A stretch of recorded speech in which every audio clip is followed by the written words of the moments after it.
వేదిక మీద ఉన్నటువంటి గౌరవ పెద్దలు ఈటెల రాజేందర్ గారు, శశిధర్ రెడ్డి గారు, కృష్ణ యాదవ్ గారు, కాసం వెంకటేశ్వర్లు గారు, మన 2 జిల్లాల అధ్యక్షులు డాక్టర్ శ్యామ్ సుందర్ గౌడ్ గారు, డాక్టర్ గౌతమ్ గారు, మన ఇన్ఛార్జి పార్లమెంటు వీరెల్లి చంద్రశేఖర్ గారు, అదేవిధంగా వేదిక మీద ఉన్నటువంటి రాష్ట్ర పదాధికారులు, నగర పదాధికారులు, వివిధ బాధ్యతలు ఉన్నటువంటి మోర్చాలకు సంబంధించినటువంటి పెద్దలు, సమయం లేదు కాబట్టి పేరు తీసుకోవడం లేదు, ఎందుకంటే గౌరవ ముఖ్యమంత్రి గారు మధ్యప్రదేశ్ ఇప్పుడు వెళ్ళాలి కాబట్టి తొందరగా 2 నిమిషాల్లో నా ప్రసంగం ముగిస్తాను.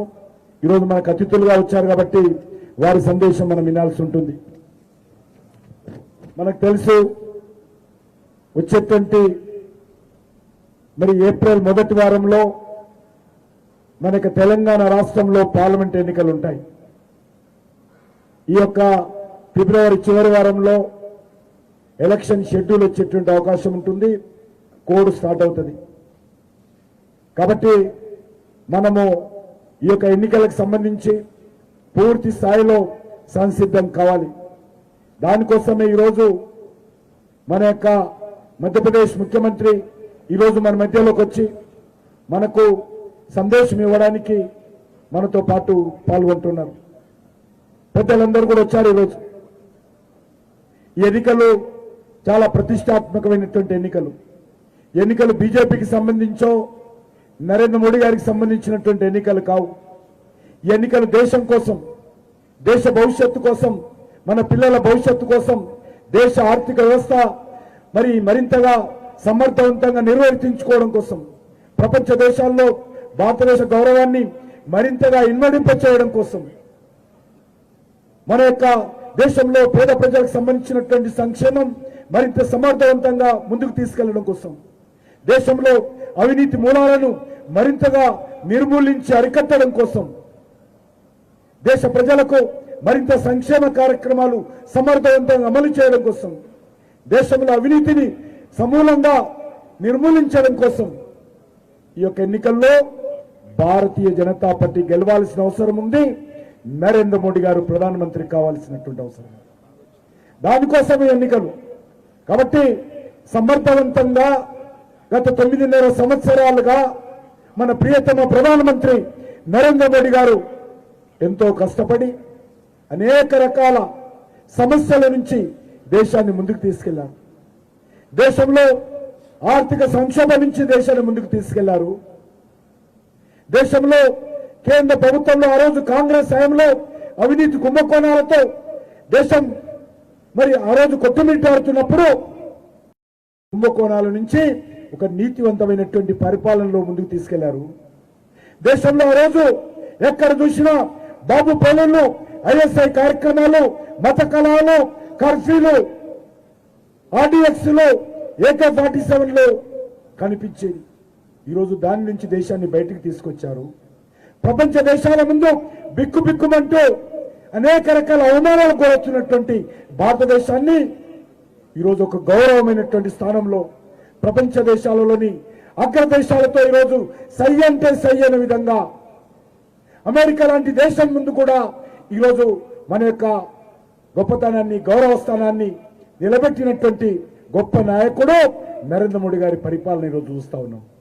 అన్ని రంగాలలో ఒక పేదవాడికి టాయిలెట్ కట్టు నుంచి మొదలు పెడితే, ఒక పేదవాడికి ఉచితంగా ఆహార ధాన్యాలు ఇచ్చేటువంటి పథకం మొదలు పెడితే, ఒక పేదవాడి ఇంటికి విద్యుత్ సరఫరా చేసేటువంటి మొదలు పెడితే, ఒక పేదవాడికి వంట గ్యాస్ అందించడం మొదలు పెడితే, ఒక పేదవాడికి 5 లక్షల రూపాయల ఆయుష్మాన్ భారత్ వైద్య సౌకర్యం కల్పించడం మొదలు పెడితే, ఒక పేదవాడికి ఒక బ్యాంక్ అకౌంట్ ఇచ్చి మొదలు పెడితే, ఒక పేదవాడికి PM స్వయం స్వనిధి యోజన కావచ్చు, లేకపోతే అనేక రకాలుగా ముద్రా యోజన కావచ్చు, అనేక రకాలుగా ఆర్థిక సహాయం అందించేటువంటి కార్యక్రమం.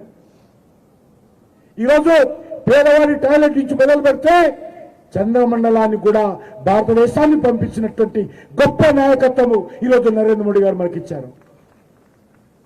అనేక రకాలుగా నువ్వు ఏ రంగం తీసుకున్నా, అది విదేశీ రంగం కావచ్చు, అది పారిశ్రామిక రంగం కావచ్చు, అది ఉత్పత్తి చేసే రంగం కావచ్చు, ఇది మేక్ ఇన్ ఇండియా కావచ్చు, స్టాండప్ ఇండియా కావచ్చు, వ్యవసాయ రంగం కావచ్చు, పొదుపు సంఘాలకు 20 లక్షలు ఇచ్చేటువంటి లోన్లు కావచ్చు, ఏ రంగాన్ని తీసుకున్నా ఈరోజు అద్భుతమైనటువంటి పాలన, అబ్బురపరిచేటువంటి పాలన, ఒక సమర్థవంతమైనటువంటి పాలన, ఒక నీతివంతమైనటువంటి పాలన ఈరోజు నరేంద్ర మోడీ గారు దేశ ప్రజలకు ఇస్తున్నారు. గత 70 సంవత్సరాలుగా పరిపాలన చూస్తే ఈ 9.5 సంవత్సరాల పరిపాలన చూడొచ్చు, అంతకుముందు పరిపాలన చూడొచ్చు. ఈ 9.5 సంవత్సరాల్లో మౌలిక వసతులు, ఎయిర్పోర్ట్లు డబుల్ అయ్యాయి, నేషనల్ హైవేస్ డబుల్ కంటే ఎక్కువైపోయాయి, ట్రైన్ నెట్వర్క్ పెరిగింది, వందే భారత్ ట్రైన్లు వచ్చినాయి. ఏ రంగాన్ని తీసుకున్నా మనతెందుకు మన సికింద్రాబాద్ రైల్వే స్టేషన్ మొదటిసారిగా ప్రధానమంత్రి గారు స్వయంగా వచ్చి 720 కోట్లతో శంకుస్థాపన చేస్తే ఇప్పటికే 20% పనులు పూర్తయిపోయాయని మనం చేస్తున్నాం. మన Secunderabad railway station, Nampally railway station 350 కోట్లతో, కాచిగూడ రైల్వే స్టేషన్ 450 కోట్లతో అద్భుతంగా ఈరోజు నిర్మాణ పనులు ప్రారంభమన్నాయి. వర్చువల్లో ప్రారంభించడం జరిగింది.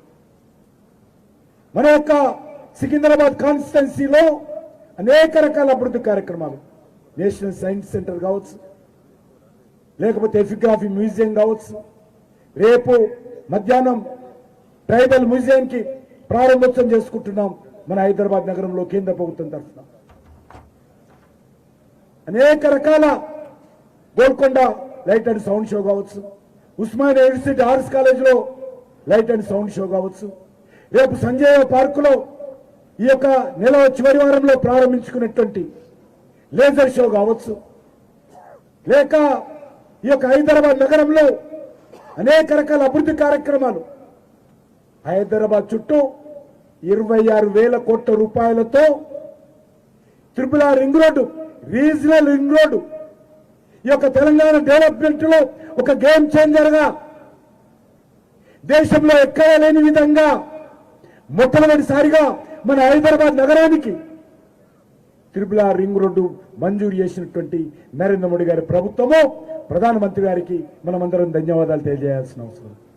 26,000 కోట్ల రూపాయలతోటి ఈరోజు పారిశ్రామిక రంగం కావచ్చు, అనేక పరిశ్రమలు, లేకపోతే సెటిలైట్ సిటీలు, లేకపోతే టూరిజం సెంటర్స్, లేకపోతే అనేక రకాల మాల్స్, లేకపోతే హౌసింగ్ సంబంధించినటువంటి కార్యక్రమాలు పెద్ద ఎత్తున పేద ప్రజలకు, మధ్యతరగతి ప్రజలకు మరింత చౌకగా భూములు, ప్లాట్లు దొరికేటువంటి అవకాశం ఉంటుంది OR రింగ్ రోడ్ వచ్చినట్లయితే, RRR రోడ్ వచ్చినట్లయితే. కాబట్టి ఈరోజు మనం వేస్తా ఉన్నాను, హైదరాబాద్ నగరం అభివృద్ధిలో అన్ని రంగాలలో భారతీయ జనతా పార్టీ ముందు. ఈరోజు బస్తీ దవాఖానాలకు డబ్బులు ఇచ్చింది మనం, బస్తీ దవాఖానాలకు ఎక్విప్మెంట్ ఇచ్చింది మనము, బస్తీ దవాఖానాలు ఎస్టాబ్లిష్ చేయడం మనము, బస్తీ దవాఖానాల డాక్టర్లకు జీతాలు ఇస్తున్నది మనము. ప్రైమరీ హెల్త్ సెంటర్స్ మన సికింద్రాబాద్ కాన్స్టిట్యున్సీలో అన్ని ప్రైమరీ హెల్త్ సెంటర్స్ డెవలప్మెంట్ కోసం డబ్బులు ఇచ్చాం. అన్ని షెడ్స్ ఏర్పాటు చేయడం, సదుపాయాలు మనం ఏర్పాటు చేయడం జరిగింది. ఏ రంగాన్ని తీసుకున్నా ఈరోజు హైదరాబాద్ నగరంలో అన్ని రకాలుగా అభివృద్ధి చెందుతా ఉన్నాం. కేంద్ర ప్రభుత్వ సహకారం లేకుండా ఈరోజు హైదరాబాద్ లో ఏది అభివృద్ధి జరగలేదు. ఈరోజు పొదుపు సంఘాలకు ఇంతకుముందు చెప్పారు, 20 లక్షల రూపాయలు ఈరోజు పొదుపు సంఘాలకు ఇస్తా ఉన్నాం.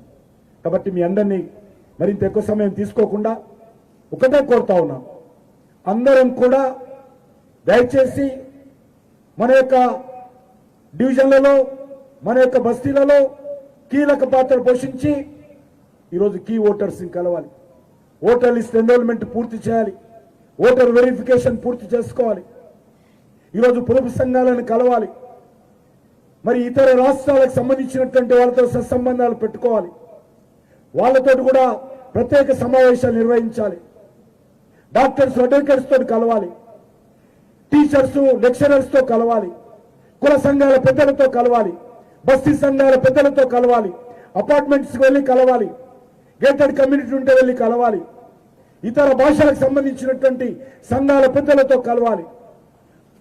కాబట్టి ఈ దిశలో మనకున్నది ఒకే ఒక నెల, ఈ నెల రోజుల పాటు మనం పనిచేసుకోవాలి. దాంతోపాటు మన యొక్క తెలంగాణ రాష్ట్రంలో 20వ తేదీ నుంచి 5 యాత్రలు ప్రారంభం కానున్నాయి. ఈ యాత్రలు కూడా హైదరాబాద్కు వస్తాయి. వచ్చినప్పుడు ఏ డివిజన్లోకి వచ్చినా ఆ డివిజన్లలో అద్భుతమైనటువంటి స్వాగతాలతో ఆ యాత్ర జయప్రదం చేయాలి. రోడ్ షోలు ఉంటాయి. రోడ్ షోలు విజయవంతం చేయాలి. కాబట్టి మీ అందరినీ కోరుతా ఉన్నాను, మీరందరూ కూడా ఈ నెల 20వ తేదీ నుంచి పూర్తి సమయం ఇవ్వాల్సిందే కోరుతా ఉన్నాను.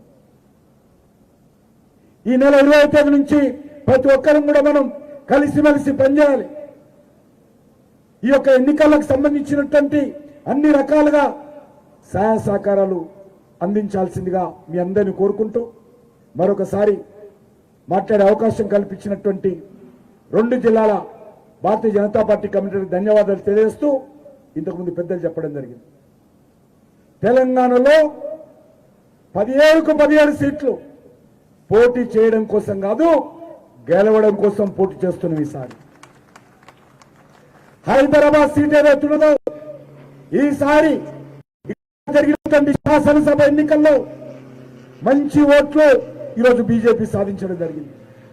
కాబట్టి ఈరోజు ఉన్నటువంటి పరిస్థితుల్లో హైదరాబాద్ సీటు కూడా అసదుద్దీన్ ఓవైసీని మజ్లిస్ పార్టీని ఓడించి ఈరోజు భారతీయ జనతా పార్టీ ఆ యొక్క హైదరాబాద్ సీట్లో కూడా జెండా ఎగరేయాలి. దానికోసం ఈరోజు హైదరాబాద్ లో నగరంలో ఉన్నటువంటి ప్రతి భారతీయ జనతా పార్టీ కార్యకర్త కూడా మజ్లిస్ పార్టీని ఓడించేటువంటి ప్రయత్నం చేయాలి. ఈరోజు మజ్లిస్ పార్టీ రానున్న రోజుల్లో బీజేపీ గెలవకుండా కుట్రలు కుతంత్రాలు చేస్తా ఉన్నారు. మొన్న శాసనసభ ఎన్నికల్లో ఒక పత్వా రిలీజ్ చేసి బీజేపీ ఓడించడం కోసం అనేక ప్రాంతాలలో కాంగ్రెస్ పార్టీకి అయ్యాలా, టీఆర్ఎస్ పార్టీకి అయ్యాలా, మజ్లిస్ పార్టీ అనేక రకాల కార్యక్రమాలు చేపట్టింది. కానీ ఈరోజు వాళ్ళు కాదు నిర్దేశించేది, వచ్చేటువంటి ఎన్నికల్లో భారతీయ జనతా పార్టీయే మజ్లిస్ పార్టీని ఓడిస్తేది. దానికోసం మనం అందరం ప్రయత్నం చేయాల్సిన అవసరం ఉంది. ఆ దిశలో కార్యాచరణ ప్రణాళిక రూపొందించుకొని ముందుకెళ్లాలని చెప్పి నేను కోరుకుంటూ మరొకసారి మీ అందరికీ పేరు పేరున ధన్యవాదాలు తెలియజేస్తూ సెలవు తీసుకుంటున్నాను. జై హింద్. వందే వందే వందే.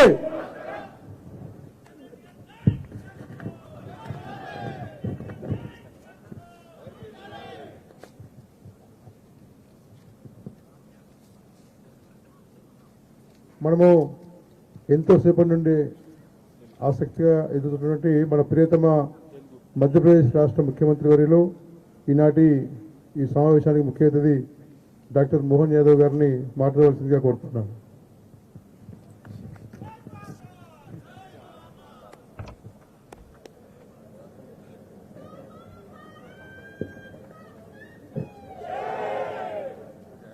हमारी बहन जी क्या दहाड़ी है, माता रानी की याद आ गई।